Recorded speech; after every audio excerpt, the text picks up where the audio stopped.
J'ai placé des tablettes de chocolat dans la pâte à gâteau et tout le monde a adoré. C'est délicieux. Cliquez déjà sur le bouton j'aime puis laissez vos commentaires sur cette recette. Dans un grand bol, commencez par ajouter 3 œufs entiers. Ensuite, ajoutez une tasse de sucre raffiné. J'utilise une tasse de 200 ml. Maintenant, à l'aide d'un mixeur, battez tous les ingrédients jusqu'à obtenir un mélange de couleur claire. Lorsque cela se produit, ajoutez 3 cuillères à soupe de beurre non salé ou de margarine à consistance tartinable. Et continuez à battre jusqu'à ce que tous les ingrédients soient bien mélangés. Une fois que vous avez fait cela, ajoutez 2 demi-tasses de farine de blé, une cuillère à café de sucre vanillé, une tasse de lait et continuez à battre tous les ingrédients pendant encore quelques minutes. Une fois que tous les ingrédients sont de nouveau bien mélangés, ajoutez une cuillère à soupe de levure chimique et mélangez délicatement avec un fouet. Voici la bonne consistance, vous pouvez mettre cette pâte de côté.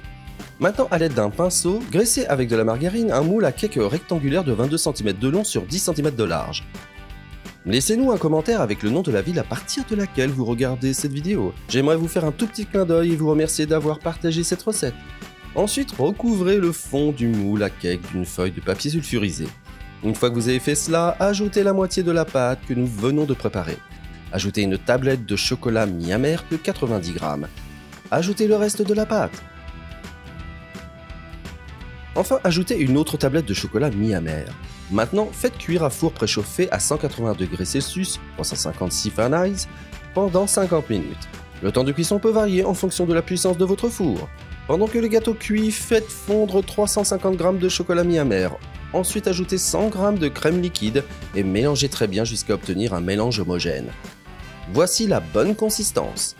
Si vous êtes arrivé jusqu'ici, cela signifie que vous appréciez notre recette, alors cliquez sur le bouton partager et partagez cette vidéo avec tous vos amis. Cela ne vous coûtera rien et pour nous ça fera toute la différence.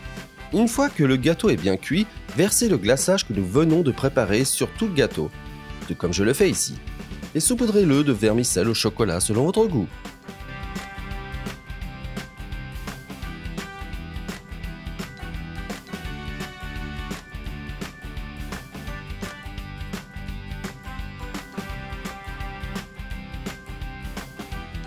Cette recette est prête, vous pouvez maintenant en prendre une part et la déguster.